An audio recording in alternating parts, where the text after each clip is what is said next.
अस्सलाम वालेकुम नाज़रीन, मैं हूं डॉक्टर मसूद परवेज। आज का टॉपिक है कि बायोफ्लॉक टैंक में टेम्परेचर कैसे बढ़ता है।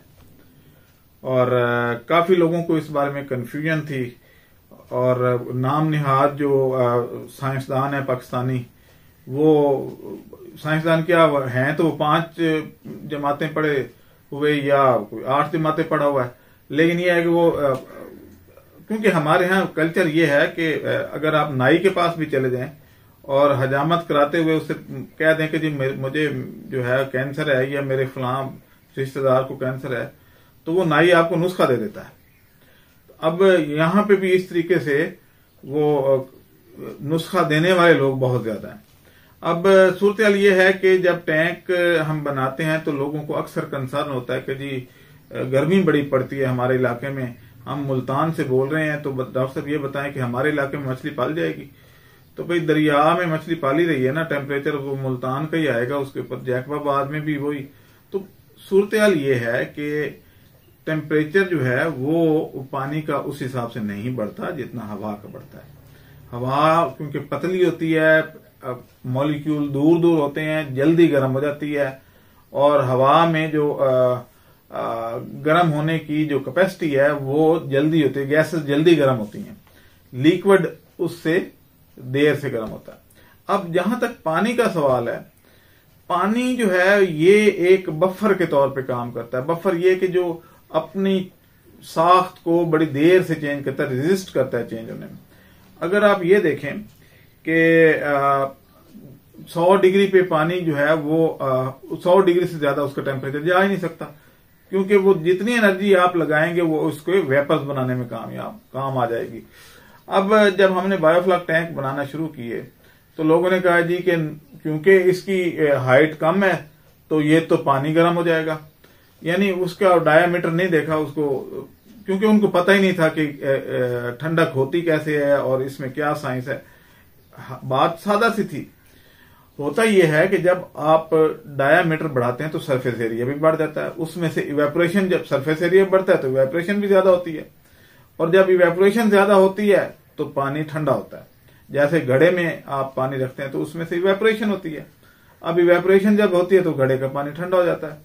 डेजर्ट कूलर में भी यही होता है कि उसमें पानी इवेपोरेट हो रहा होता है, वो पानी का सरफेस एरिया बढ़ता है, वो जो जाली साइडों पे लगी होती है जो खस, उसके अंदर से पानी गुजरता है तो उसमें से हवा गुजर रही होती है तो उसको इवेपोरेट कर देती है, और बड़ी तेजी से पानी इवेपोरेट हो जाता है और कूलिंग इफेक्ट आता है। और आप देखते हैं कि 4-5 घंटे के बाद कूलर का जो पानी है वो खत्म हो जाता है, तो वो पानी कहाँ जाता है, वो बुखारात में चला जाता है, लेकिन वो ठंडक पैदा करता है। जैसे ही आप टैंक का सरफेस एरिया बढ़ाएंगे उसका पानी जो है वो ठंडा होना शुरू हो जाएगा, क्योंकि उसमें से आप ही बुखारात निकलने शुरू हो गए। तो ये चीज लोगों को समझ नहीं आती थी। तो आज का फिर मैंने ये टॉपिक सिलेक्ट किया कि लोगों को क्यों समझ नहीं आ रही, क्या वजह है, तो उनको एक साइंटिफिक तरीके से समझाना पड़ेगा। तो अभी मैं आपको अपने ब्लैक बोर्ड पे लेके जाता हूं, वहां पे मैं आपको डायग्राम की मदद से ये समझाता हूं कि ये पानी क्यों ठंडा रहता है। आप मुझे इजाजत दें और मेरे साथ आए ब्लैक बोर्ड पे।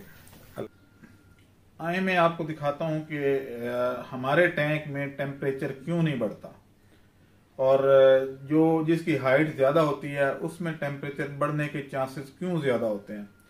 आए मैं आपको इसको समझाता हूं। ये एक टैंक है जिसका 15 फुट डायमीटर है, 15 फुट, और ये एक टैंक है जिसका 10 फुट है। अब ये जो 10 फुट वाला है, इसमें क्या होता है कि ये हाइट 4 to 5 फीट है, और विड्थ इसकी या डायामीटर जो है वो 10 फुट है।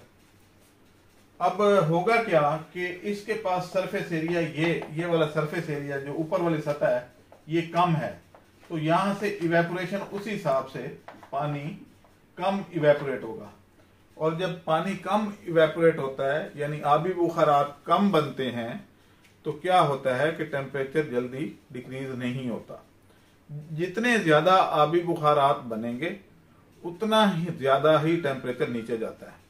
अब इस सिलसिले में आप इधर आ जाएं तो इसका क्योंकि सरफेस एरिया ज्यादा है, इसमें से आबी बुखारात ज्यादा निकलेंगे, और जब ये ज्यादा निकलेंगे तो इसका टेम्परेचर डाउन होगा। अब यहां इसीलिए आप देखते हैं कि समुद्र के पानी का टेम्परेचर एक जैसा रहता है गर्मियों सर्दियों में, क्योंकि आबी बुखारात जो है गर्मियों में उसको एक हद से ज्यादा टेम्परेचर बढ़ने ही नहीं देते, उसमें से बादल बनने शुरू हो जाते हैं। अब कुछ लोग कहते हैं जी कि टैंकी जो है छत पे रखी हुई उसका पानी गर्म हो जाता है, आपके टैंक का कैसे नहीं होगा? तो जो टैंकी का अगर आप गौर करें तो उसका डिजाइन इस तरीके से होता है कि ऊपर जाके इधर से, और यहाँ पे छोटा सा ढक्कन होता है और ये भी बंद होता है। तो अब सूरज की रोशनी जो है वो हर तरफ से पड़ रही है, इसको धूप हर जगह से, ऊपर से भी, नीचे से भी, इधर दाएं बाएं हर तरफ, लेकिन यहां से आबी बुखारात नहीं बन रहे क्योंकि ये बंद है। पानी में से वेपर्स जो हैं वो नहीं उड़ते, जिसकी वजह से उसका टेम्परेचर जो है वो गर्म हो जाता है, यानी वो पानी का दर्जा हरारत ज्यादा हो जाता है। अगर ये ओपन होता, ऐसे बना के आप देख लें ऐसे, और ऊपर से ओपन छोड़ दें तो ये कूल रहेगा पानी। तो ये एक फर्क था जो आपको समझाना था कि हमारे वाले टैंक में टेम्परेचर क्यों नहीं बढ़ता। कुछ नाम निहाद जो है वो लोग, यूट्यूबर्स भी और दीगर लोग, वो इस बारे में उनको क्योंकि अकल नहीं है तो वो ये कहते हैं जी कि ये पानी बढ़ जाएगा, यानी कभी चेक नहीं किया, बढ़ जाएगा। हालांकि इधर सरफेस एरिया ज्यादा होने की वजह से पानी का टेम्परेचर एक जैसा ही रहेगा। यानी हमने इसको करके देखा, इससे पिछली वीडियो जो है जिसमें आपने श्रिम्प फार्म का विजिट किया तो आपने देखा होगा कि पानी का टेम्परेचर 26 डिग्री से 28 के दरमियान ही रहा। हालांकि बाहर जो एक्सटर्नल टेम्परेचर था वो 42 डिग्री सेंटीग्रेड था। तो इसलिए ये चीज ध्यान में रखें कि जैसे ही टेम्परेचर बढ़ता है तो आबी बुखारात ज्यादा तेजी से निकलते हैं, और जब आबी बुखारात तेजी से निकलते हैं तो टेम्परेचर डाउन होना शुरू हो जाता है। आपके सामने घड़े की मिसाल है कि उसमें से क्योंकि आबी बुखारात निकल रहे होते हैं तो घड़े का पानी ठंडा होता है। कूलर, डेजर्ट कूलर में भी यही है कि उसके अंदर आप पानी देखें तो वो ठंडा होता है, क्योंकि उसमें से वेपर्स निकल रहे होते हैं और वो वेपर जो है वो हवा को भी ठंडा कर देते हैं। तो आज के लिए जो आपका ये कंसेप्ट था ये क्लियर करना था। आप मुझे इजाजत दें, अल्लाह हाफिज। हमारे चैनल को सब्सक्राइब करें और साथ में बेल आइकन को भी दबा दें ताकि हमारी हर नई आने वाली वीडियो आप तक बआसानी पहुंच सके।